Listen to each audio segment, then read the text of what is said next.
Okay, good evening, everyone. I'm Jonathan Schiffers. I'm a senior researcher here at the RSA and research lead for the City Growth Commission based here at the RSA as well. It's my great pleasure to welcome you all today to this evening's special event. Thanks for making it with any troubles you had getting here. Before we begin, quick reminder, we're filming tonight's event and live streaming, so switch your phones on silent. You don't have to turn them off. You can tweet during the event. The hashtag for the event is RSA Commons, and there's Wi-Fi. The details should be available up there. Welcome to our online viewers as well. We'll take questions online as well as from the audience at the end of the speech from Jeremy. So tonight's guest speaker is Jeremy Rifkin. He's a world-renowned public thinker, and it's not his first time at the RSA. He worked in the last century to bring environmental issues to the mainstream, including greenhouse gases. Considering the distribution and the production of energy, he wrote a book which coined the term the Third Industrial Revolution. And he's now a hugely influential advisor to leaders, governments, organizations, and corporations around the world, including the European Commission and Cisco. His books have been translated into over 30 languages. There are 400,000 readers of the Third Industrial Revolution in China, and Premier Li Keqiang lists it among his favorite books. His first talk here was turned into a hugely successful RSA Animate, which you can watch online. We're delighted to welcome him back to the stage here tonight.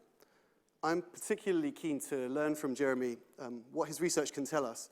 I led a project earlier this year looking at retail, which is a big industry in the midst of a really disruptive change based on internet technology. And it begs the question of what retailers will do with leftover physical space, or what we might even call the left-behind economy. We encouraged corporates to maximize the social potential of their stores and that leftover space.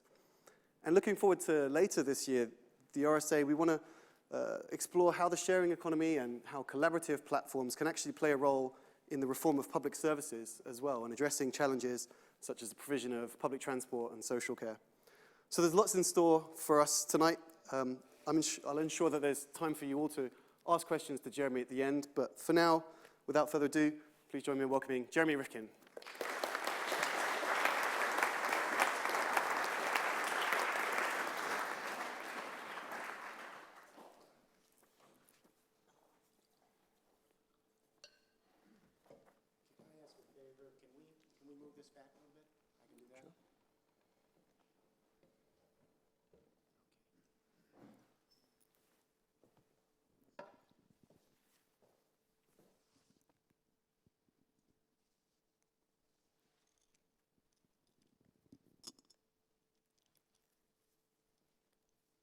When you get older, it takes you longer to prepare. Good evening, everyone. It's a pleasure to be here tonight. Thank you for coming.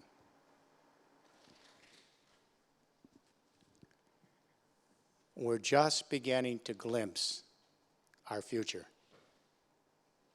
A new economic system is entering onto the world stage. It's called the Collaborative Commons. This is the first new economic system to emerge since the advent of capitalism and socialism in the early 19th century. So it's a remarkable event. And the introduction of this new economic system, the Collaborative Commons, is going to dramatically impact all of our lives, the way we work, the way we play, the way we live, as we move further into the 21st century. I have to say, I never thought in my lifetime we would see a new economic system on the world stage. The precipitating agent, the trigger, that's taking us from the capitalist system to the Collaborative Commons is something called zero marginal cost. Do not be frightened. I know this is a business term. Marginal cost is the cost of producing an additional unit of a good or service once your fixed costs are absorbed. Let me explain the impact of zero marginal cost. There's a paradox deeply embedded in the heart of the capitalist system, previously undisclosed. Not even Karl Marx got it. In the capitalist marketplace, this paradox has led to its great success and the triumph of the invisible hand. Here's the irony. The capitalist system is about to have its ultimate triumph, and that triumph near zero marginal cost is going to mean its sunset on the world stage and a replacement paradigm, the Collaborative Commons.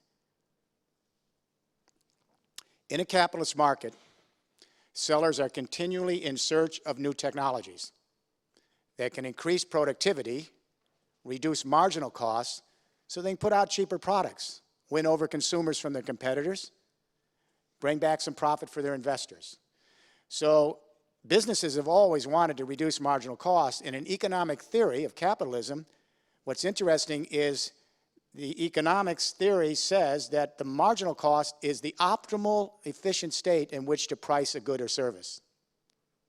It's just that economists never in their wildest imagination anticipated a technology revolution whose productivity was so extreme that it might bring those marginal costs to near zero, making goods and services essentially free, abundant, beyond profit in the exchange capitalist economy. That's what's beginning to happen. It's quite extraordinary. We saw the zero marginal cost phenomena sweep through the information goods industries over the last 15 years.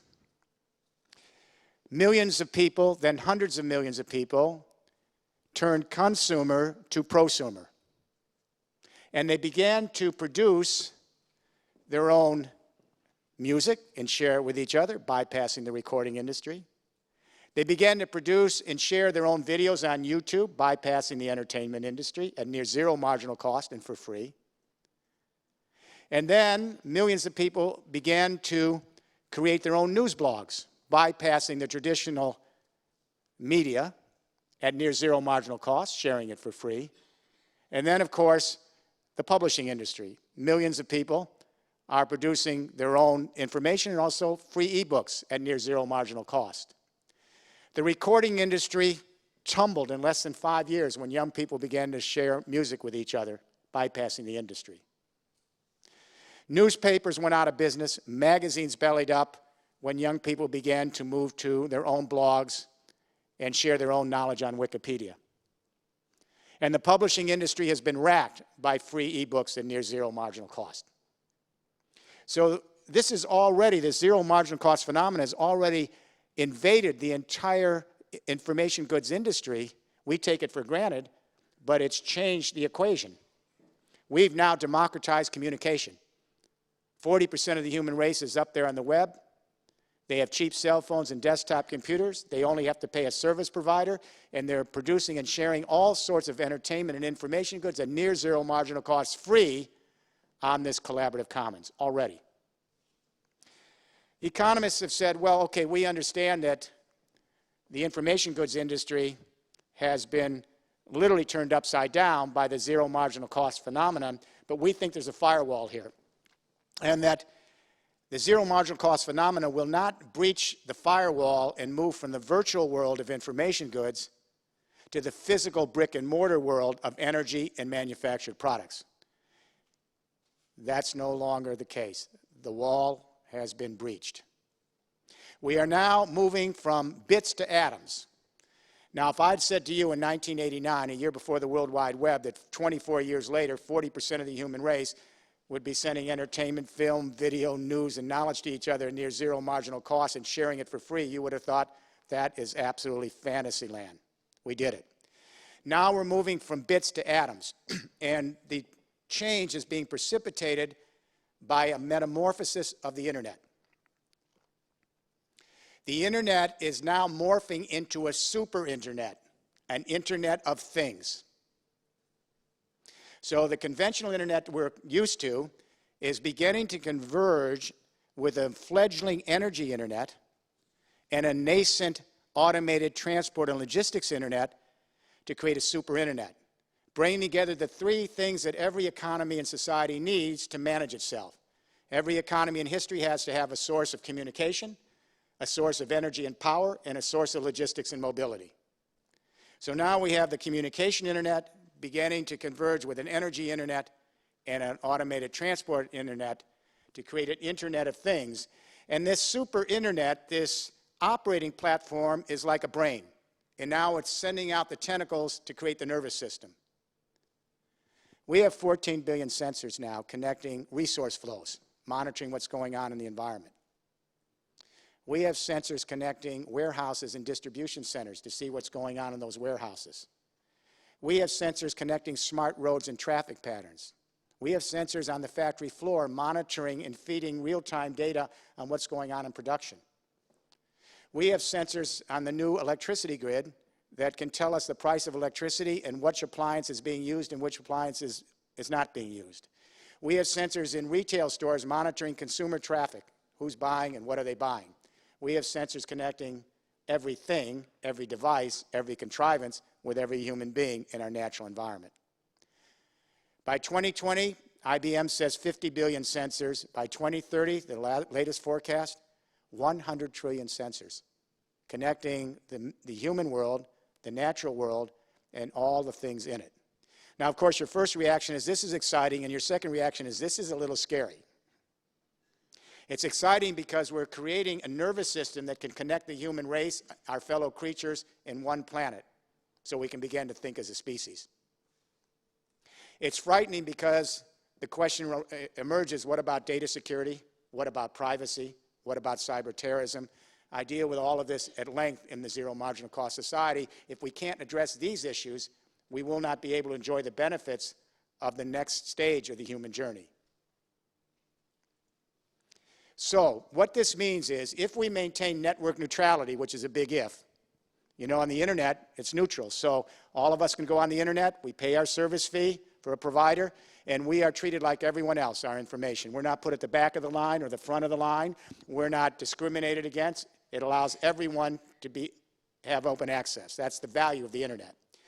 That's now being challenged, but now that we go to the super internet, the internet of things, communication, energy, and a logistics internet, we have to protect network neutrality because now anyone in the world will be able to go on to this super internet. It's already starting to emerge. It's not academic.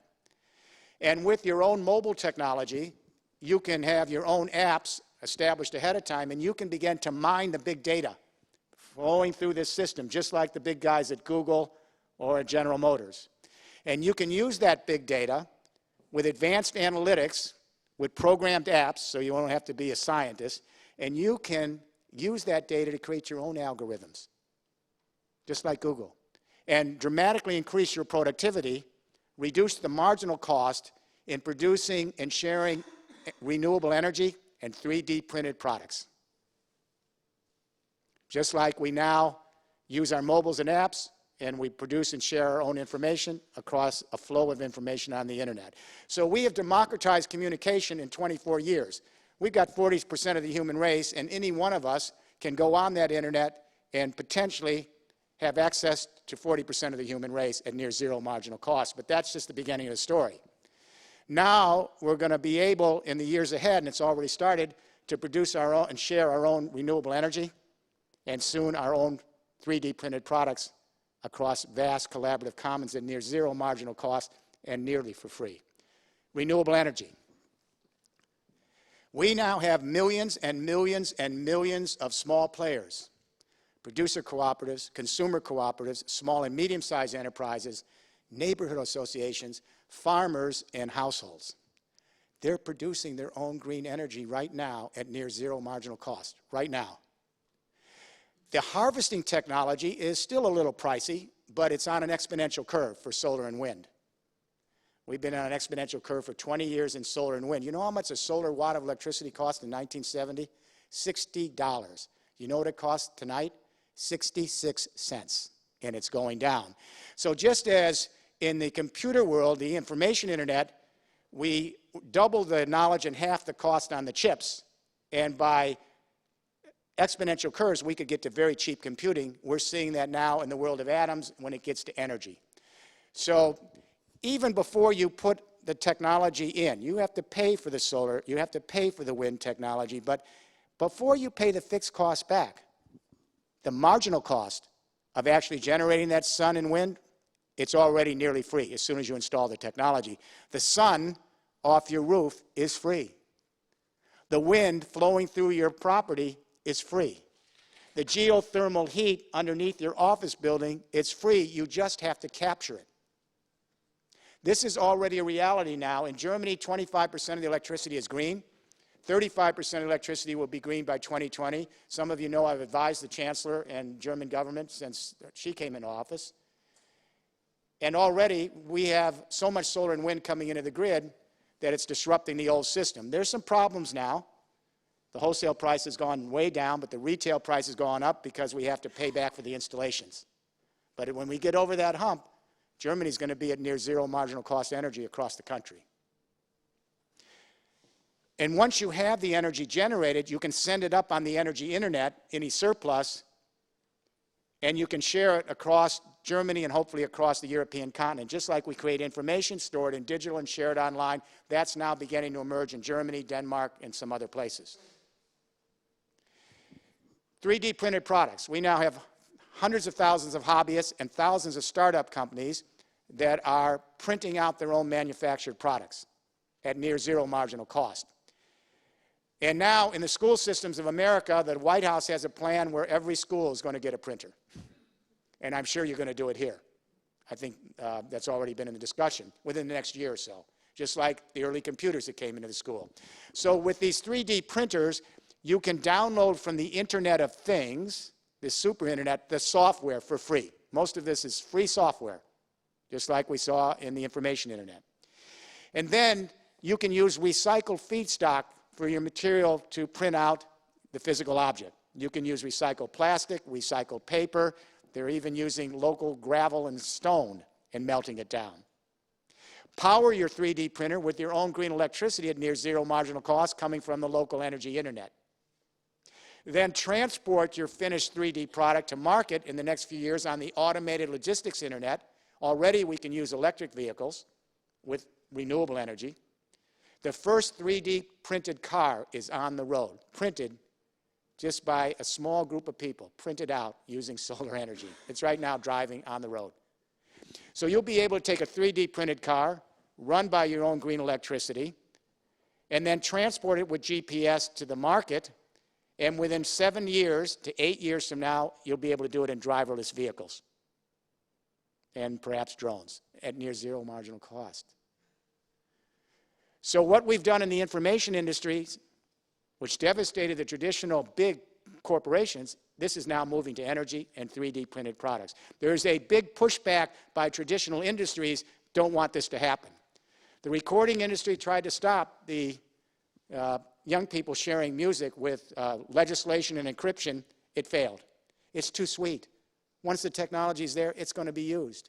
The newspapers and magazine and book publishing industry tried to thwart people producing and sharing their own news, knowledge, and information and books. It's too sweet. Again, the economists had it right when they say the optimum efficient economy is where you sell at marginal cost. They just never expected it would be zero, therefore no more profits. Okay? So the question becomes, if we can begin to produce and share our own information, our own entertainment, our own news, our own knowledge, our own green energy, and our own manufactured products, what kind of economic system would we have to develop to organize this kind of economic activity? Our economists are fairly short-sighted. They believe there's only two ways to organize an economy: private enterprise, government, or some combination between the two, a social market economy.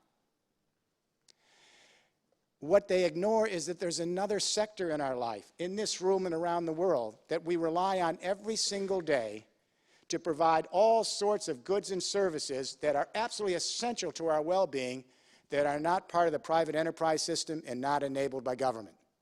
It's called the social commons, the social economy. Some of it's formalized as the nonprofit sector, but it's even bigger than that. It's all of the activity we engage in willingly, playfully, to create social capital and help produce and share things together. It's huge. It's enormous. It's not counted by economists because it doesn't create market capital. A survey was done by Johns Hopkins University of nonprofits around the world, and they found that it's already a $2.2 trillion revenue industry. And what's most interesting is that this social commons is growing faster than the marketplace. Between 2000 and 2010, the social commons around the world grew at 42% in revenue. The private enterprise system, GDP, grew at 14%. And already in the UK, the US, and Canada, it's over 5% of the GDP. The social commons includes health organizations, nonprofit school systems, environmental organizations, sports, arts, and cultural groups, assisted living for the elderly, helping the poor, every kind of activity you can imagine that's deeply social, that's deeply collaborative and cooperative. What's bringing this social commons out of the shadows is the Internet of Things. The Internet of Things is the technological soulmate of a social commons because its architecture is designed, think of these three internets, communication, energy, and logistics. The architecture is designed to be distributed, collaborative. It favors peer production and lateral networks so that millions of small players, social entrepreneurs, SMEs, households, nonprofits can come together. They can bypass all the middlemen in the vertically integrated global corporations of the 20th century and produce and share information, energy, and goods and services at a lower cost towards zero. It makes it actually more competitive than the current system, but that competition means it's not for profit. So people say to me, well, how would you ever have incentive to operate an economic system if it wasn't based on profit? Wake-up call. We're doing it already. Cooperatives. Billions of people are in cooperatives, and they don't talk about it in the economics profession. We have farm cooperatives providing a lot of our food. We have housing cooperatives providing much of our housing around the world. We have banking cooperatives that are bigger than commercial banks in many countries. We have all of these cooperatives. Billions of people are involved with them, and we seem to make a very prosperous economy, but it doesn't require profit. The new electricity in Germany, well over half of it is being produced by consumer and producer cooperatives beyond the market. So what we're beginning to see here is the emergence of this collaborative commons atop an emerging Internet of Things platform, where millions and hundreds of millions of people are beginning to produce and share on a distributed collaborative technology infrastructure much of their life. It's not just that we are sharing information and entertainment and green renewable energy and 3D printed products. We have a whole younger generation, some of you in the room, you're sharing everything else. You're sharing cars, a lot of it with nonprofit car sharing services. There are millions of young people now in less than 5 years, they don't want to own a car, they just want access to mobility, and they want to be sustainable. For every car that's shared, we take 15 automobiles off the road. So there's 1 billion vehicles on the road now, do the math. It was done by the former GM Vice President Larry Burns last year. He looked at Ann Arbor, Michigan. He said you can reduce the number of cars in Ann Arbor by 80% and have the same mobility if you connect them up to this Internet of Things with smart cards, et cetera.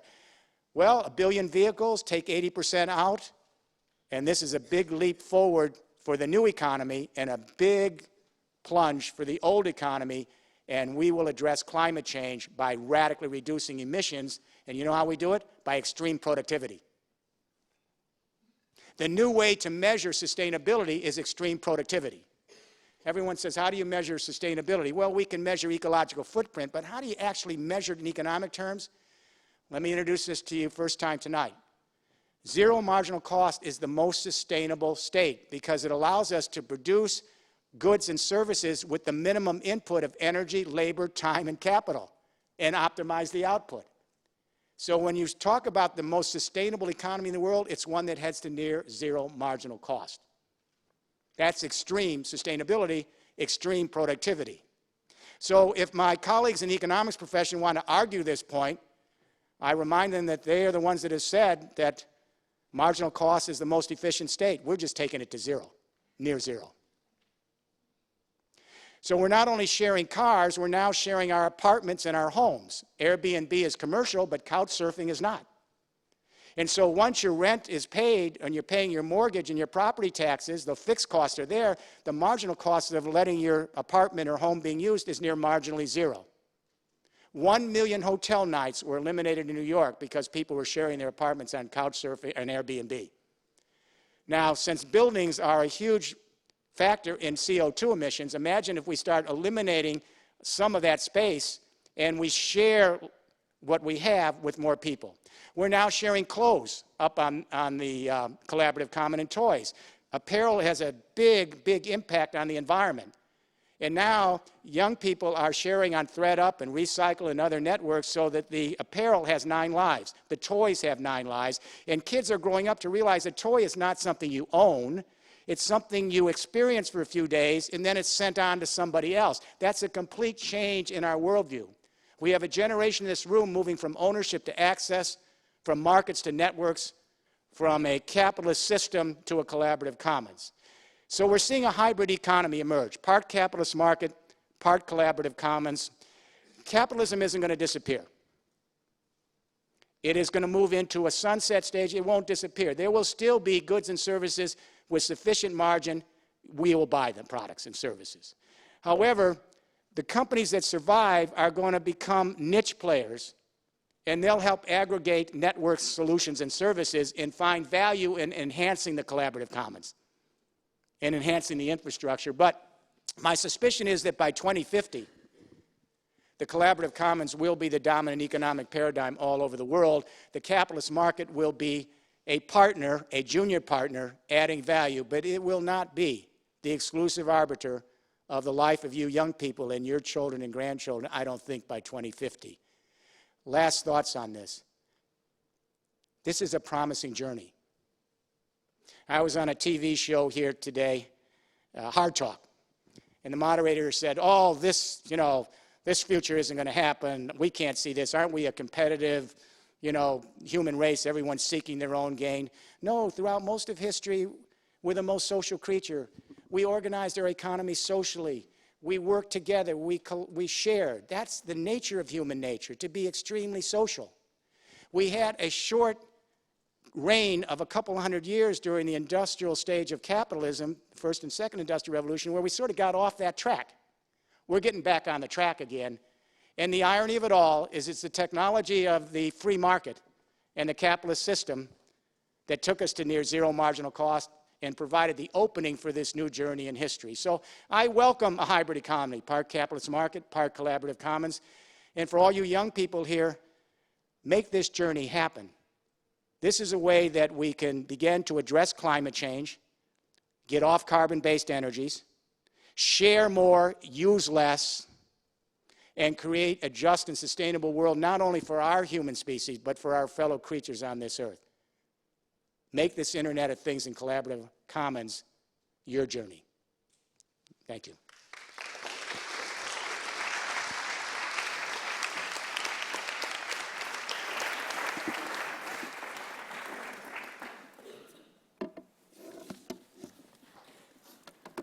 Thank you very much, Jeremy. That was fantastic and stimulating, and lots to chew on for me and the audience. I want to pick up on maybe 2 things and then open it up for others to have questions. So start thinking of questions and responses. Sure. My question is, and I know you've written about this before, where's my job in the future in all this? And even if there's a job for me to do, where's the revenue stream that allows me to maintain a salary, which so far I need to enjoy the things I like in life? I can't get all of it free as much as I enjoy the sharing economy. I was hoping that'd be the first question. It was really, thank you.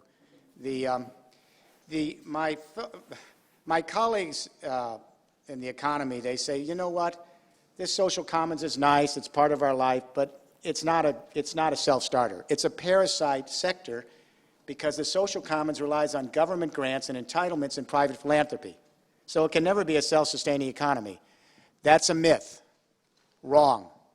The Johns Hopkins study of 40 countries on their civil society, what they concluded in the studies is that over half the revenue of nonprofit organizations on the social commons is fees for services rendered. About 35% is from government contracts and maybe 15% from philanthropy. Now, if they're a parasite, let's look at private marketplace. In my country, I think about 35% of the government procurements goes to private industry. That's our tax money. Are they a parasite? So what we've got here is a self-generating system, and the real issue here is, you're right, employment's going to change dramatically, already is. We are moving toward near zero marginal cost labor. We have workerless factories. We have virtual retailing. We are eliminating blue and white collar work with AI, robotics, advanced analytics, algorithms, and now we're eliminating not only the white collar and blue collar workers, but knowledge workers. We don't need all the attorneys. We've got the analytics. We don't need all the accountants and all the radiologists. So we're seeing a plunge in marginal labor costs. So the question is, where do people find employment? In the short run, we have a silver lining, and that is we have to build out this Internet of Things infrastructure. So we have 2 generations, 40 years of one last surge of mass and salaried wage labor, one last surge. We have to convert from fossil fuel and nuclear power to renewable energy in every community in the world. That's huge, a lot of jobs and businesses. Pillar 2 of the third industrial revolution, we have to convert every building in the world to a power plant. We have to retrofit them, make them efficient, install the technologies. Massive amount of work in businesses. Pillar 3, we have to put in hydrogen and other storage technologies to store these intermittent energies. Pillar 4, we have to take the entire electricity grid of the world and transform it to an energy internet. Huge opportunities for small, medium-sized businesses, big companies, and wage earners. And Pillar 5, we've got to transform the entire logistics and transport system from the internal combustion engine to driverless electric and fuel cell vehicles on an automated logistics network. So in the short run, jobs, lots of businesses, but in the long run, as this Internet of Things, 3 internets that make up this third industrial revolution, as they phase in, it's smart. It starts to operate itself. It's programmed to learn from its mistakes, and it requires small supervisory workforces. So where do people go for work? First of all, you're going to need less income because you're producing your own green electricity and you're producing a lot of your own products, but you're going to still need to work. We're all going to need to work. What we're seeing in the statistics is there's a mass migration already happening from the private marketplace employment to the social economy. The social economy employment's been going up for 20 years. Employment in the private marketplace has been going down because in the social economy, it's social capital, not market capital. Machines can't do it. Humans interacting with humans is very social. Machines can't substitute. So in the UK, US, and Canada, over 10% of the employment now is in the social economy. And we have hundreds of thousands of social entrepreneurial enterprises now in the UK and the US in the last 6 years where young people are skirting the divide between profit and nonprofit, and they're engaging their entrepreneurial skills in building social capital on the commons, social entrepreneurs, rather than trying to advance their autonomous self-interest in the market. I applaud the young people for doing it. The older generation hasn't caught on that this is happening. So I think the bottom line here, Keynes wrote an essay in 1930. It's an amazing essay. Everyone was really worried about the Depression. And he wrote an essay to his grandchildren. And he said, you're going to hear a new term called technology displacement. Machines are going to be able to replace workers cheaper, more efficient. He said, we're frightened of this, but this could be the liberation for us. And that is we can free up future generations, let the machines do the heavy lifting, and let's make sure that human beings can get on with the more transcendent aspects of life and use our brain to create the social capital and the communities we deserve. So here's my last projection. I think by 2050, if this doesn't all derail, and climate change is the big wild card here, if we can't feed ourselves and we don't have water because of climate change, this won't happen. But this new third industrial revolution and Internet of Things gets us off carbon and gets us to use less resources. So if we can get there quick enough, maybe we can address food and water. But our grandchildren in 2050, they might look back on the 20th century with the same repulsion that we look back on serfdom and slavery. They're going to say, my great-grandparents had to toil in factories and offices, and their whole life was valued by material output when machines can do that. In an automated world in 2050, we'll be struggling. It's not a perfect world. It isn't utopia. We'll be, conflicting with each other, but at least we'll be engaged in the more interesting social aspects worthy of our mind on this great journey. I hope. I want to ask you one more thing, which is that many of the trends that you describe in your book are kind of global in nature. So they're about energy, they're about communication, and I wonder if the nation state as a form of government looks increasingly archaic. So I want to, if you'll indulge us in another projection, which is what makes your book especially fun, in 2050 or in 2070, what do what's the form of governance that we take? The nation state is still hugely influential in, for example, influencing how we distribute capital and labor, the right of people to live in different parts of the world, to see this transition through. It's very challenging and very troubling because the nation state emerged for a specific reason. Remember I said that every economic paradigm has a source of communication, a source of energy and power, and a source of mobility to manage an economy. In the 19th century, it was steam power printing and the telegraph for communication. The power source was the steam engine. The locomotive was the mobility. But the nature of that technology platform required us to mass huge amounts of capital to finance it. Financing, if you were in the old days, you had local little markets. But these three new technology platforms, steam power printing, the telegraph, and coal and steam power engines and locomotives, allowed us to have national markets. We could reach out and connect whole continents. It required massive capital to build the railroads. That's why capitalism emerged. And then all the companies that emerged in this new economic system, they all wanted to have national markets. They had to raise lots of capital and become stockholding companies, almost every company. And that allowed them to vertically integrate across national markets so they could control a company, the supply, the distribution, all in one system, and create economies of scale based on vertical integration. It was the best system at the time because it allowed us to eliminate the middleman and create cheaper products. So when Thomas Piketty does his book, Capital in the 21st Century, he left out the key thing, if you've been reading about the new book. We know that there has been an upward flow of income to the few, and the rest have been not as well off. But it isn't just because the rich got there because they influenced tax codes, et cetera, because they had power. What he missed is the nature of why that happened. To say that the capitalists got a hold of the capital is kind of a tautology. These vertically integrated companies that required massive capital had to create economies of scale to return the investments to the banks and the shareholders. So we created a system that was the most efficient at the time. It allowed many of us to get cheaper products and have wages and improve our life, but much of the flow went to the top on those who controlled these pyramids. Today, at the sunset of the Second Industrial Revolution, these dinosaurs, these vertically integrated companies with massive capital infusion, 500 companies, Fortune 500, their revenue equals 1/3 of the GDP of the world. So a lot of it flowed out, but most of it flowed up. So if you ask why has there been a greater inequality between rich and poor, you have to actually look beyond the surface to the actual infrastructure, because some economic paradigms, by their nature, create more concentration, others don't. Then it's politics as to how you put it together. So last thought on this. We've got 65 individuals on the planet today, and their combined wealth equals 3.5 billion poorest people on Earth, half the population of the world. I think we can do better than that. So what the third industrial revolution allows, and this Internet of Things and collaborative commons, millions of us can come together in lateral networks, bypassing these big vertical organizations and directly deal with each other at near zero marginal cost with peer power, lateral networks, economies of scale.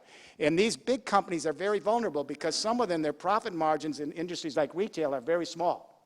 So if 10% more people start to peer on lateral networks, on collaborative commons, and wipe out 10% of those margins, you're going to see giant global companies fall, just like the recording industry, newspapers, magazines, and book publishing, very quick. So what I'm saying is be prepared and start moving this forward.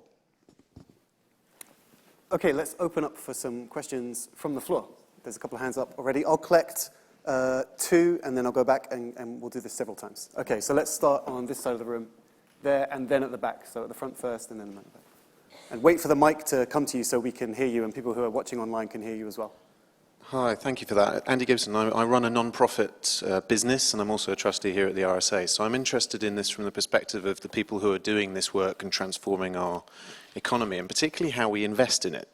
Because it strikes me that in public policy circles and in business circles and even in grant funding and philanthropy, I don't hear the word commons really used much, at least in this country.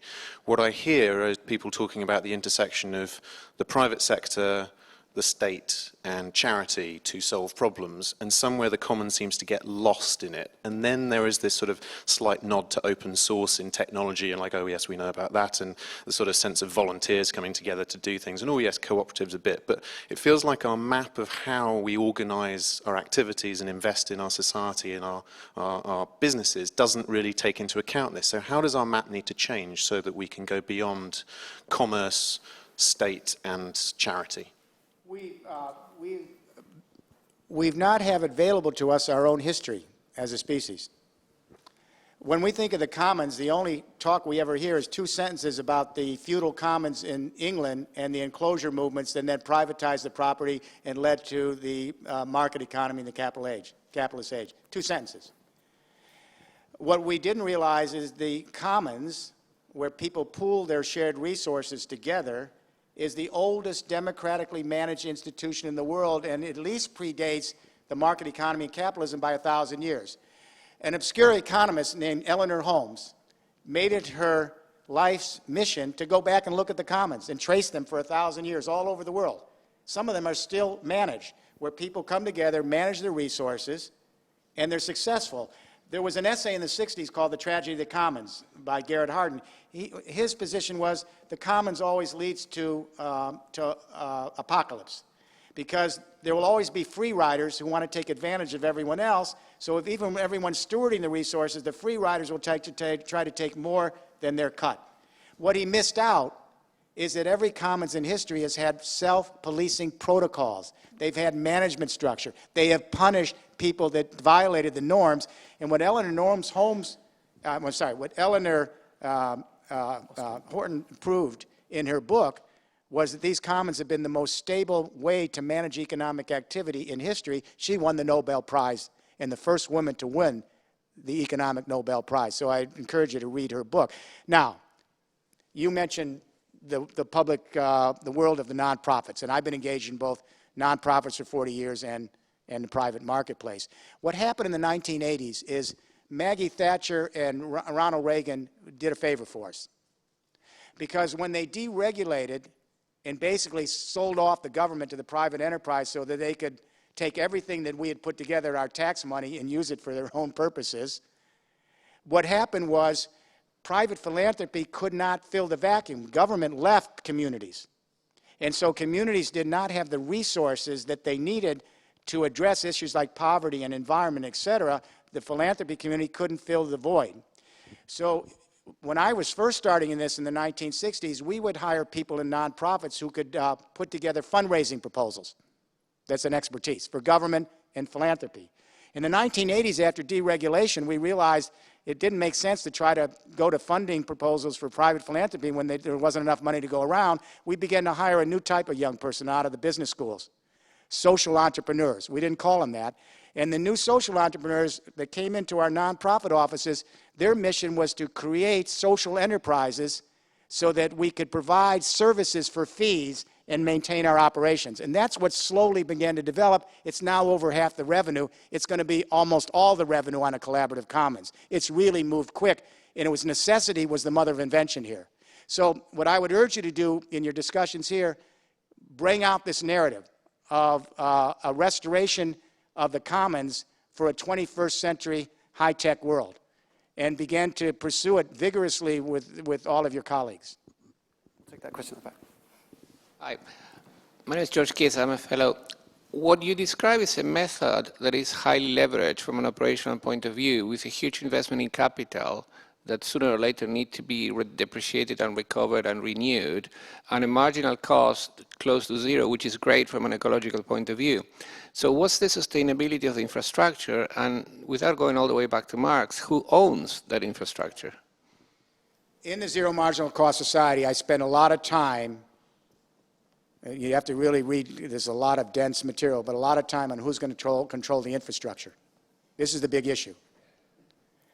In the first and second industrial revolution, it's who owns the means of production. In the third industrial revolution, it's who owns or controls the super Internet of Things. Because we're going to be able to produce a lot of our own things, our energy, our goods, but who's going to control those three internets that make up the super Internet of Things? There's a battle emerging already. the battle is around network neutrality, because we want to keep the system open so everyone's treated the same. In January of this year, the U.S. Court of Appeals, the second highest court in my country, they dropped network neutrality. They said to the Federal Communication Commission, this is beyond your mandate. We struck it down in January. This is the beginning of a struggle between investor capitalists and commoners on the collaborative commons. And the question is, will the Internet of Things lead to the monopolization of everything or the democratization of everything? That's the conflict.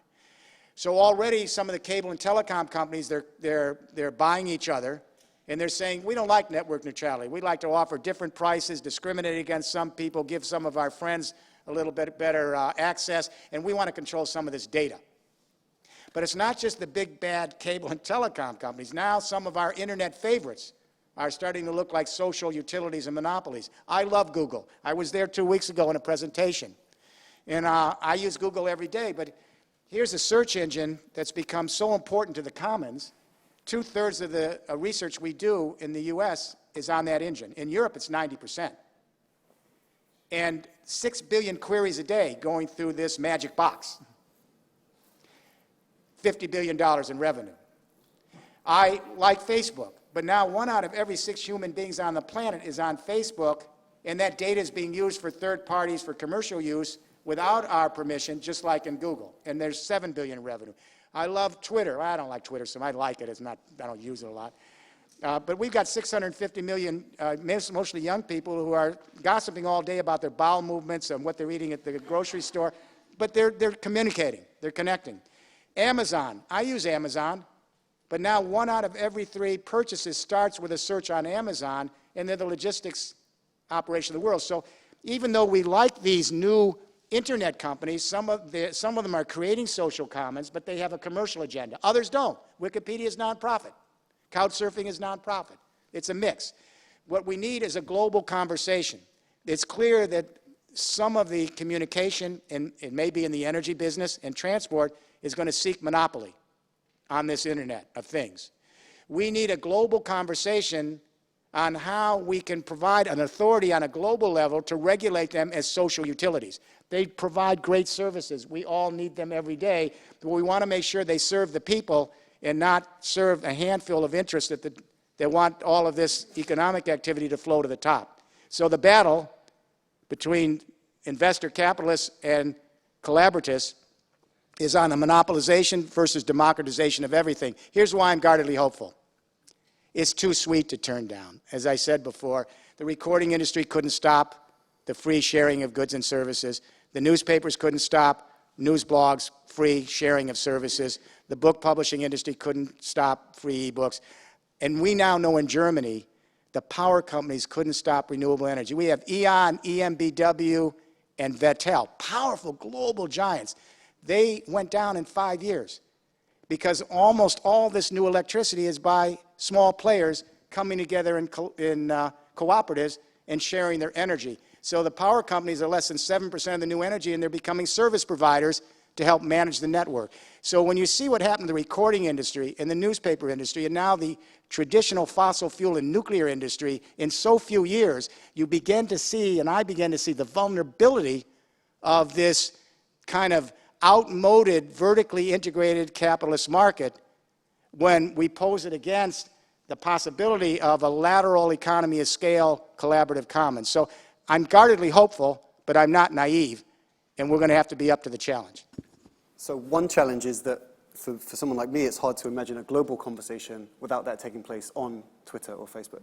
And of course. Speaking of which, we actually have a question from Twitter, and maybe it'll cheer you up about its utility as well. So does someone want to, Joanna, give us this is a question fielded from Twitter. So a couple of questions.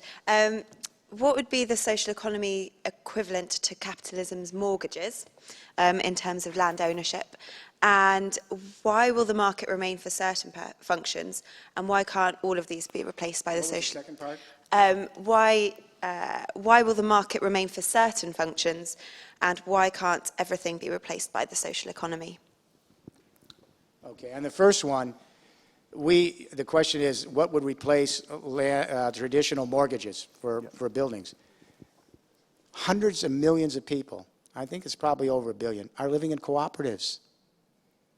There's no profit. There are whole countries in the developing world, in the industrial world, and in Europe, and in my country, people are living in cooperatives. They're not profit-driven market institutions. It's huge.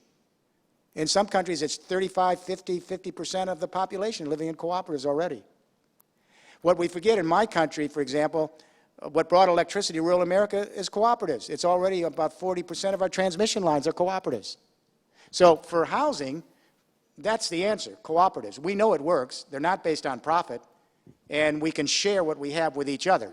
And would you extend that to debt and credit unions and cooperative forms of finance? Yeah, absolutely. The banking cooperatives are huge, and when the Great Recession hit, the banking cooperatives, by and large, with a few exceptions, were in much better position to weather the storm. They didn't go into the risky ventures of the private marketplace. And in many countries, more people are invested in cooperative banks than the stock market in Europe. There are countries in Europe, in Western Europe, more people have investments in the cooperative banks. In France, the second biggest banking system are cooperatives. So when people say, I can't imagine living in a world without profit, a lot of the world, or a lot of us in parts of our life, already live in cooperative arrangements for housing and banking and food and everything else. And a lot of us also depend quite a bit on nonprofit organizations to provide basic services, and all of this is off the market. So tell the story and pass the narrative. You know, I don't think it's any mistake that the business schools don't tell this story. All right? But we need to tell this story. And I don't have a problem with the capitalist market. I teach in the oldest business school in the world, the Wharton School. And I teach in the executive ed program. And I taught the advanced management program for 16 years, the CEO program. So I think the market has a place. I appreciate its place in history. It did create economies of scale, brought cheaper products, and increased the standard of living of a lot of the human race. None of us would want to live the way our great-great-grandparents did before the Industrial Revolution, correct? But on the other hand, we know that disproportionately those on the top of the pyramid benefited more than the rest of us. So to put it in perspective, we can value our past history of the capitalist market, understand it still has a role, but it will be a partner, but maybe a junior player, as we move to a more advanced economy, a more sophisticated way for the human race to organize the activity at near zero marginal cost with sustainability for the planet and a sharing sense of our common human destiny. Okay, we'll take 2 questions from this side. I'll get Jeremy to respond. And then we'll come back to the middle. So 2 questions from this side. Gentleman in the front. There's a young person there, a young person there, a young person there. I'll get all the young people on the next round. Let's not be generational biased here. Okay. So. I'm glad you think I'm Here young. for the millennials. Just a quick comment first. I think last week a bank here called the Cooperative Bank is in big trouble. I said with a few exceptions. Okay. So 3 industries, you've already mentioned one. And my children's generation do not buy newspapers. You're right, they're going to die. Libraries, gone. The universal postal system, gone. We're no longer going to need people delivering papers to our door. And just 3 books that remind me very much of Can you get to your question? Saying. We'll talk about the books So after. the question is, are you a development of Alvin Toffler's 3 books, Future Shock, The Third Wave, and Previews and Premises, his vision of how the world is going? Yeah, I know Alvin Toffler. He did some tremendous books in the 1970s. The prosumer was his term. I was a little skeptical at first, but he's done some good work, but really good work. Let me say that to show you how fast these changes occur and how the collaborative commons can move in really quickly on a traditional sector, look at higher education. 2.5 years ago, a professor of computer science at Stanford puts up the first online course. He thought he'd get 1,000 students. He got 175,000 students from every country but North Korea signing up. 2.5 years later, we now have these consortiums, Udacity and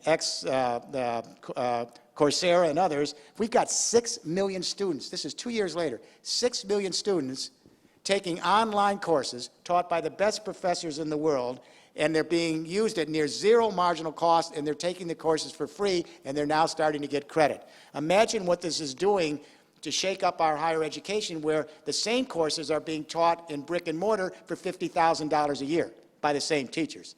So this is an extremely encouraging, disruptive economic revolution, and it's going to take us to democratizing the economy. That's the goal. Near zero marginal cost, we democratize the economy. I'd like to go back to your answer to Jonathan's first question about employment and the extent to which the third sector and the collaborative commons can replace the private and public sector. So your response was that the third sector isn't parasitic on these other sectors. You know, a lot of the revenue, 30–40%, is coming from services. Over 50%. Over 50% coming from services rendered.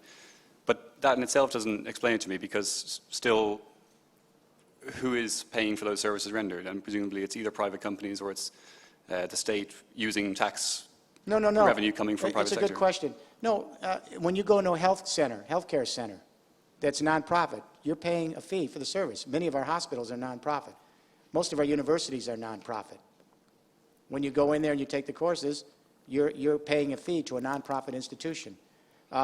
Many of our daycare centers are not-for-profit. You're paying a fee to a nonprofit institution. They're providing a service for your child, or assisted living for the elderly, or environmental, or if you're in an arboretum and you're enjoying the arboretum and it's a nonprofit arboretum. I mean, it goes on and on. Or if you're in sports or arts or culture or going to museums, a lot of it's nonprofit. And you're paying a fee to be able to be exposed to whatever service they have available. There's hundreds of millions of people are doing this all the time. This isn't just a small niche. It's just we don't think about it. But do a test in the next 6 months and keep a little log of all the services or the places you go that are administering services for you that are actually either nonprofit or somehow connected to cooperatives. You'll be shocked at how much you depend on these institutions that are beyond the market. I would love to hear from some young people. Not that you aren't young compared to me, because I'm the oldest in the room, but there's some of the young... I'm not going to take the risk of choosing the youngest looking person, but I'll choose people who look like they have a very quick question, and we'll just take 2 quick fire questions and 2 quick responses from Jeremy. Okay, gentleman there in the light blue shirt, and then gentleman... Yeah, you. Got it. This is my nephew, so I bring him to... No, I'm just kidding. So I have a question about money specifically. So in today's economy, in many ways, money is an index of success, and in a lot of ways, a successful capitalist will be one who has a large income. So the question is, under your kind of futuristic model, what exactly will be the index of success, and what will a successful participant in the social economy, how will you know if he's a successful participant? There's a section in the book on this which is really interesting. They are doing studies of the millennials. You're in a millennial generation, right? You're under 31. The millennial generation, they're finding, has turned course from some of the Xers and, of course, the baby boomers and others because of the Great Recession. They did a survey of 9,000 honor students in high school, the best and brightest, and they asked them, what kind of employment would you like? And they say, and these are millennials who have gone through the recession, it's not the money. We want meaningful work that can, and by meaningful work we mean that can help us help others, to create a sense of our common humanity. And when they asked them specifically, they gave them 200 places they could work. You know, automobile companies, Google, whatever, nonprofits. And you know what came in number 1 of the 200 institutions these 9,000 students could work for? It wasn't Google. It wasn't General Motors. It was St. Jude's Hospital, which is nonprofit, and all young people that come in there with diseases are treated for free. I couldn't even believe that. So there's a shift going on in your generation where we found value by our material possessions. I think you're finding value by your sense of creating community. And here's where I think it boils down to.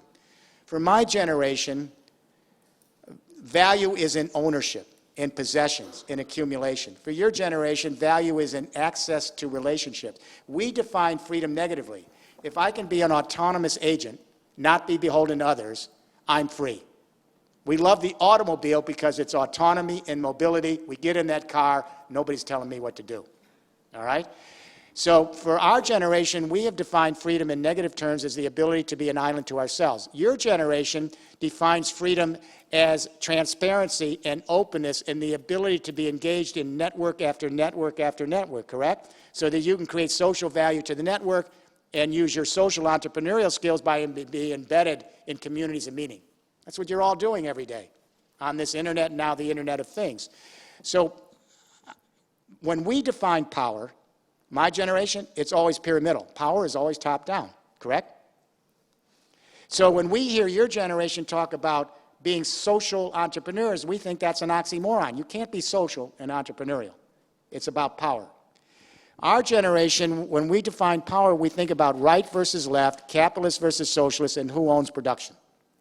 Your generation barely uses those words when I talk to you. When you look at power relations, and you judge a government or a political party or a business or a school, and see if I'm right, you ask this question: is the institutional behavior of this government or political party or school or business, is the institutional behavior centralized, top-down, patriarchal, closed, and proprietary? Or is this institutional behavior distributed, open, transparent, collaborative, and does it encourage lateral power? For my generation, lateral power makes no sense. For your generation that works and lives in these vast networks on the collaborative commons, your power is lateral, coming together in networks. I think this is what you're talking about, right? I hope.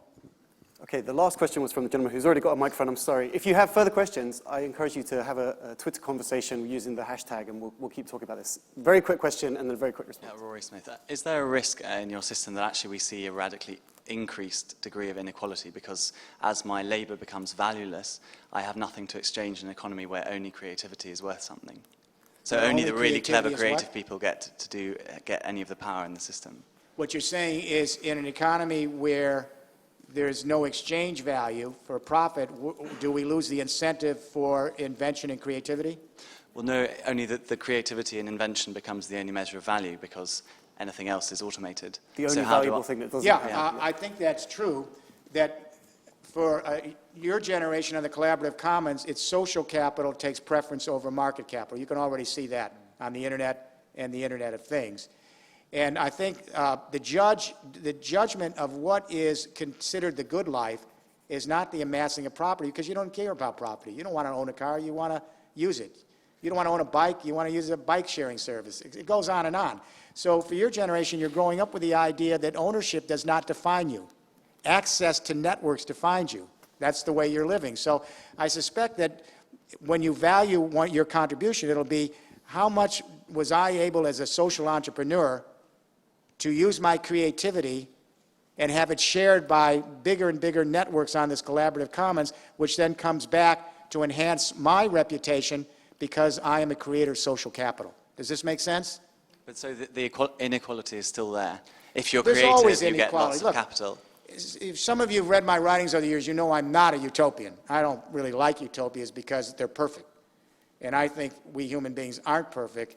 I'd rather live in an empathic world where we empathize with each other's frailties, our fragilities, our moments of stress, so that we can sort of root each other on and hope that we all flourish in this very difficult world. I like an empathic world. A utopian world isn't empathic because everything's perfect.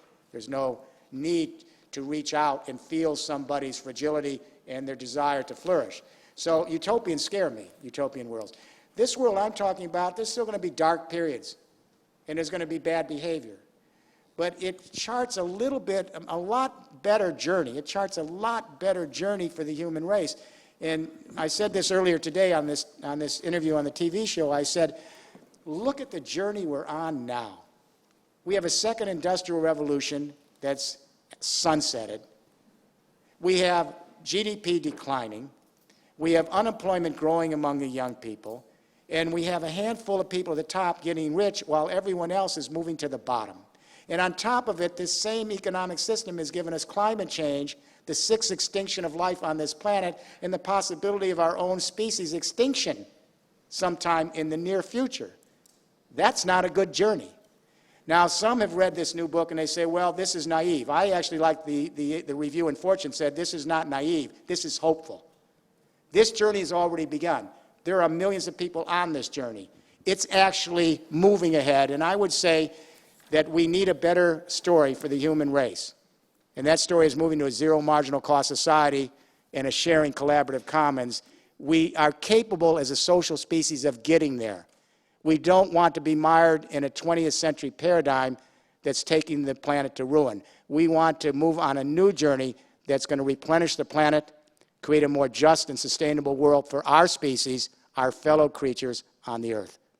That's the mission of the younger generation. Thank you, Jeremy.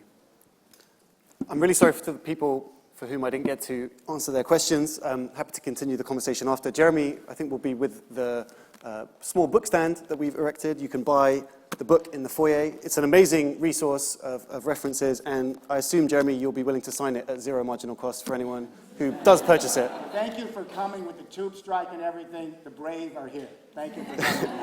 Thanks again, Jeremy.